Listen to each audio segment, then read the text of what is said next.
Now, the Ministry of Transport has constituted a committee to develop recommendations within a week to tame accidents at the Likoni crossing channel. This comes amid the rising number of incidences occurring at the crossing channel, with vehicles plunging into the Indian Ocean. Kevin Mutai is now joining us live from Likoni with more updates. Kevin.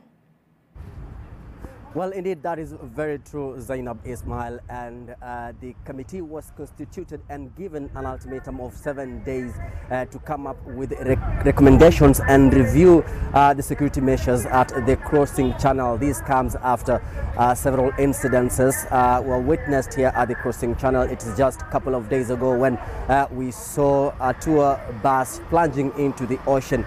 And later, again, after 2 days, there were two separate incidences that occurred at the mainline side, and the committee comprising of different state corporations will come up with various recommendations and of course setting up temporary measures to curb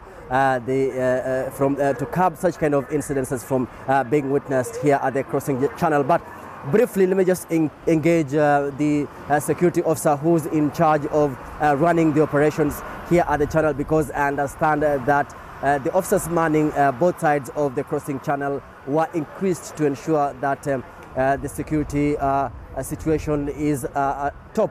And of course, his name is Murinzi, who's also the deputy OCPD from Changamwe. Just quickly tell us, what is the general outlook of the security situation at the channel right now? The general outlook of security here is very nice. Security is tight. As you can see, we don't mix people with the vehicles, and also for the vehicles themselves, there are those vehicles which carry dangerous cargo like fuel. We don't mix, they are carried alone because of safety, and also safety for the people themselves. You see, everybody has a mask. We are making sure that when we are here under the command of the regional commander, the regional commissioner, the county commander, and all the team of course region and the country in Mombasa, we have to make sure that the COVID-19 regulations are followed to the latter. Spacing, making sure that people are spacing, have enough space. Also the mask when they board and when they alight. Yeah. Thank you so much.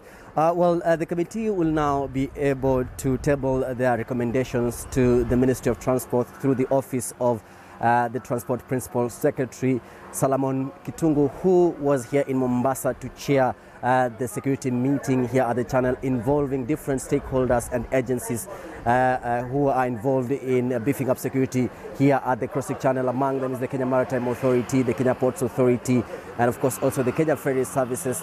We understand that in less than 7 days now they will be able to come up with these regulations so as to ensure that we do not witness such kind of incidences occurring at the Likoni ferry channel. But what we also understand is that there was a temporary measure, and one of them was just to make sure that the ramps are cleaned on a daily basis. Remember, one of the incidences that occurred is after the vehicle skidded off the ramp and plunged into the ocean. So what we're expecting is to see, a game changer here at the ferry, so that the government can be able to control such kind of incidences from occurring again. But again, Zainab, remember that there's a long-term plan that has been put in place by the government, and plans and negotiations to construct a Mombasa Gate Bridge are underway, and that will be able to see vehicles driving across the channel. There's also Likoni footbridge that was meant for pedestrians, and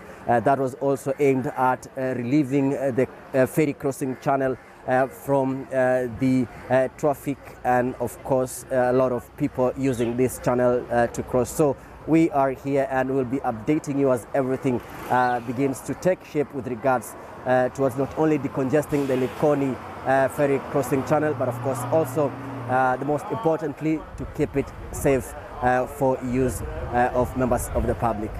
Back to you, Zainab.